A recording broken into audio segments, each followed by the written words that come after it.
Hey everyone, and welcome to this virtual explainer. I am so thrilled you're joining me today because we're going to do something a little bit different. We are taking a virtual walking tour through the incredible historical streetscapes preserved by the Thornhill Historical Society. Listen, if you love history, art, and just uncovering the hidden layers of the places we inhabit, you're in the exact right place. Step by step, we're going to completely transform the way you look at a quiet village street. Here's our tour map for today. First, a living movie set. Then, the group of 7.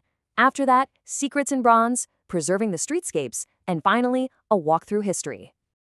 Okay, let's dive right into Section 1, a living movie set. We're going to peel back the layers of this quiet village. You know, the Thornhill Historical Society describes their preserved streetscapes as almost like a perfectly preserved movie set. And honestly, that hits the nail on the head. Just imagine walking down a street where it feels like time has simply stopped. The architectural preservation here is so meticulously maintained that it can feel surreal, like it's totally untouched by the frantic pace of the modern world right outside of it. But it's not a museum. It's a living part of our history, functioning every single day. But here's the thing about movie sets, right? They're literally built to tell a story. So you have to ask yourself, what marvelous stories are hiding right behind this picturesque scenery? When you walk past these historic, designated, and listed houses, you aren't just looking at old brick and wood. You are walking past literal stages where incredible, history-shaping moments actually happened. Moving on to Section 2, the group of 7, the artistic giants who walked these exact streets. If you know anything about Canadian art, you know this is absolute star power. We're talking about 5 original members of the legendary group of 7, J.E.H. MacDonald, Arthur Lismer, Frederick Varley, Frank Johnston, and Franklin Carmichael. But here's a really fascinating detail. Before they were global art icons, they were actually just colleagues. They all originally met working together at a Toronto design firm called Grip Limited, and eventually they all found their way to the quiet inspiration of Thornhill. And what's truly staggering, actually kind of mind-blowing, is the sheer improbability of this next fact. All of the historic houses where these 5 artistic giants lived in Thornhill, they are still standing today. I mean, think about that for a second. In an era of constant urban development and teardowns, the physical homes that sheltered this massive concentration of creative genius have survived completely intact. You can literally just walk right up to them. For example, take 121 Center Street, historically known as Four Elms. From the street, it's just a quiet, ordinary-seeming residence. But it was right there, in the garden of that specific house, that founding member J.E.H. MacDonald painted his famous 1916 masterpiece, The Tangled Garden. This seemingly normal, everyday environment directly fostered a monumental piece of cultural history. If you ever decide to take the Thornhill Historical Society's walking tour and stroll down John Street, you're hitting an absolute goldmine of art history.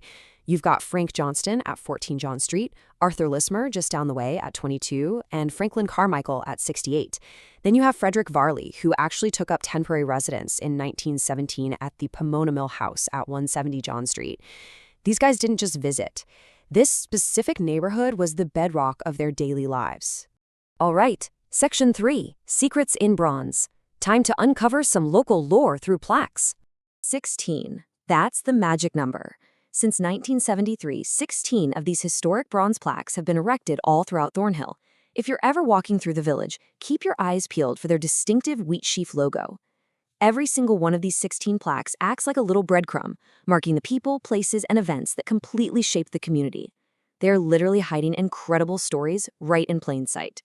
And let me tell you, these plaques aren't just marking dusty old dates. Sure, you have your vital foundational landmarks, the Holy Trinity Church, Old Victoria Hall, the old radio railway line, and notable residents like Richard Sutton Frizzell and J.E.H. MacDonald. But then, you have the wildly unique stories. The Miracle of the Well? I mean, that sounds like something straight out of a fantasy novel.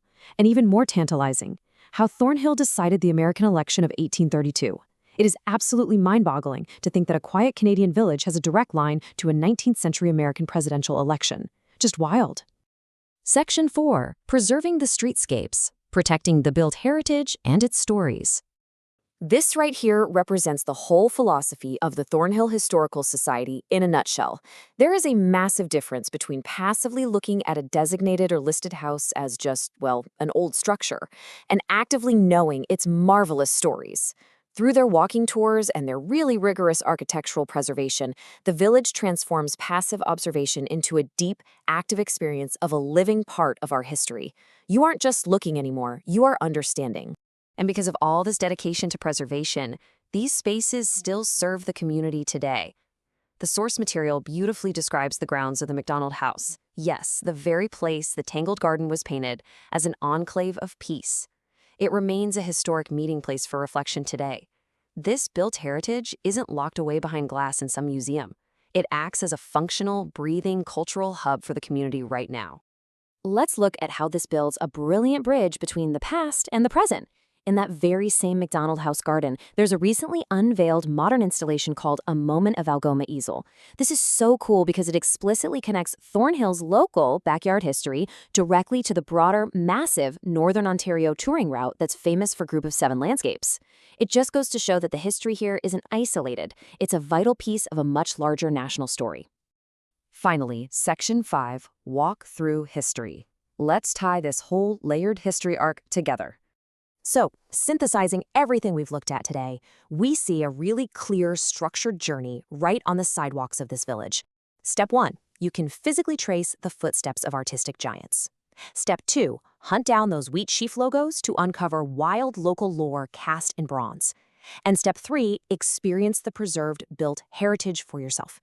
It's 3 distinct paths forming one incredibly rich community. I want to leave you with this final, provocative thought. We've just seen how a quiet village is actually bursting with artistic revolutions, political legends, and architectural marvels. So, I have to ask you, what living history are you walking past every single day in your own neighborhood? Next time you see an old house or a bronze plaque, don't just walk by. Stop, look a little closer, and uncover the marvelous stories hiding just behind the scenery. Thanks so much for joining me on this explainer, and keep exploring.